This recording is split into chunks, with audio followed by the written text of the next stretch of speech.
Brazil, India, Japan and Germany as permanent members. Ritesh short tutorials में आपका स्वागत है।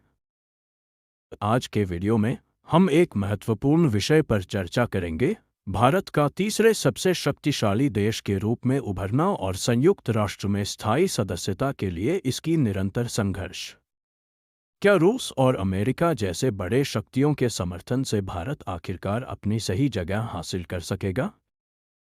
चलिए हम इस विषय की जटिलताओं और इसके भारत के भविष्य पर प्रभाव को समझते हैं।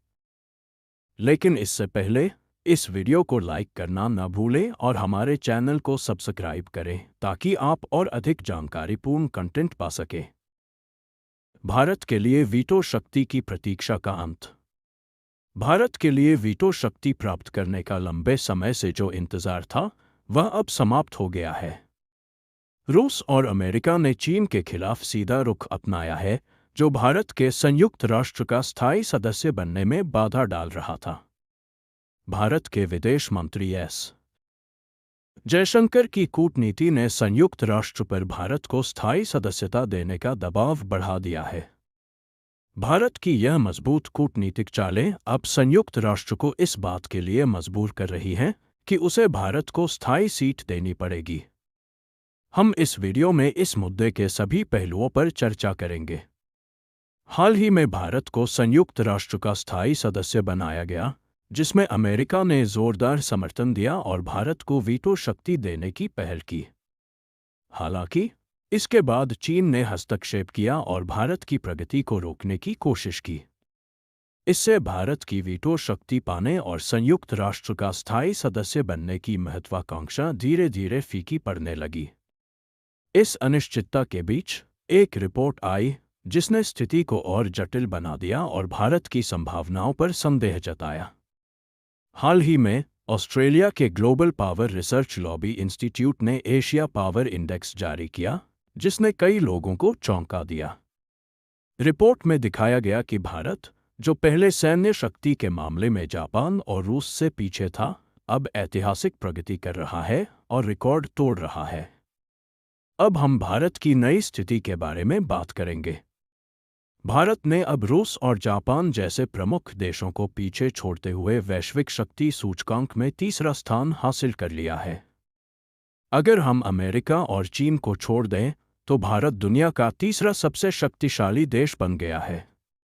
लेकिन यह एक महत्वपूर्ण सवाल उठाता है, इतने बड़े वैश्विक प्रभाव वाले देश के पास वीटो जैसी विशेष शक्ति क्यों नहीं है? वर्तमान में संयुक्त राष्ट्र के स्थायी सदस्य देशों में अमेरिका, चीन, रूस, ब्रिटेन और फ्रांस शामिल है।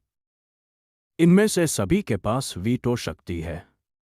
हाल ही में जारी की गई 27 शक्तिशाली देशों की सूची में अमेरिका और चीन शीर्ष स्थानों पर है, जबकि रूस छठे स्थान पर आ गया है।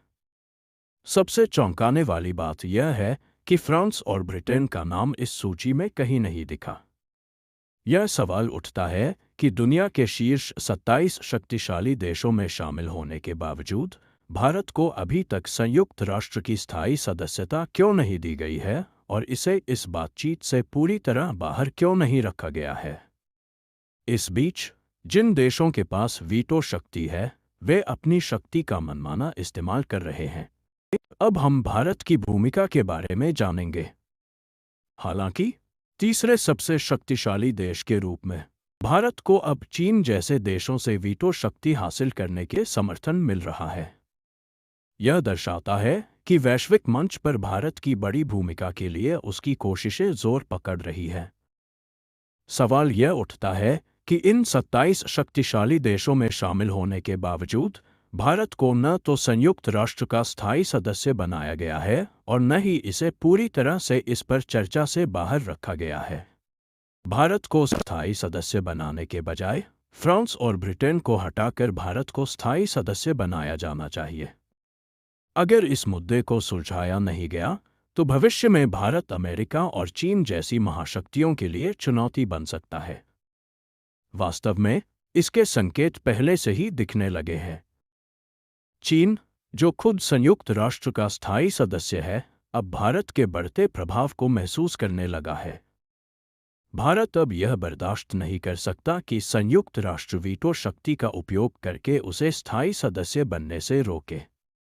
यही कारण है कि हाल ही में भारत के विदेश मंत्री एस जयशंकर ने संयुक्त राष्ट्र की कड़ी आलोचना की है। उन्होंने कहा है कि इसे बंधक बना लिया गया है और विकासशील देशों, विशेष रूप से भारत, को स्थायी सदस्य बनने से रोका जा रहा है। निष्कर्ष यह निकलता है कि दुनिया का तीसरा सबसे शक्तिशाली देश होने के बावजूद भारत को नजरअंदाज किया जा रहा है। जयशंकर ने संयुक्त राष्ट्र के पुराने कानूनों में सुधार की भी बात की है और भारत के वर्तमान वैश्विक रुतबे को देखते हुए ऐसे बदलाव करना अब कोई मुश्किल काम नहीं है। यह भी महत्वपूर्ण है कि भारतीय सरकार ने भारत को इस शक्तिशाली स्थिति तक पहुंचाने में अहम भूमिका निभाई है। हम इस चर्चा को समाप्त करते हैं कि भारत कैसे दुनिया का तीसरा सबसे शक्तिशाली देश बन गया है। क्या आपको लगता है कि भारत को जल्द ही संयुक्त राष्ट्र में स्थायी सदस्यता मिलेगी और उसे वीटो शक्ति दी जाएगी? अपने विचार हमें टिप्पणियों में बताएं। इस वीडियो को देखने के लिए धन्यवाद। हमने देखा कि भारत की बढ़ती शक्ति वैश्विक परिदृश्य को कैसे बदल रही है और इसकी स्थायी सदस्यता की कोशिशें क्या मायने रखती है। क्या आपके अनुसार भारत स्थायी सदस्यता पाने में सफल होगा? हमें अपने विचार टिप्पणियों में बताएं। अगर आपको यह वीडियो पसंद आया हो तो कृपया इसे लाइक करें और अधिक अपडेट के लिए सब्सक्राइब करें। अगली बार तक सीखते रहें और सूचित रहें।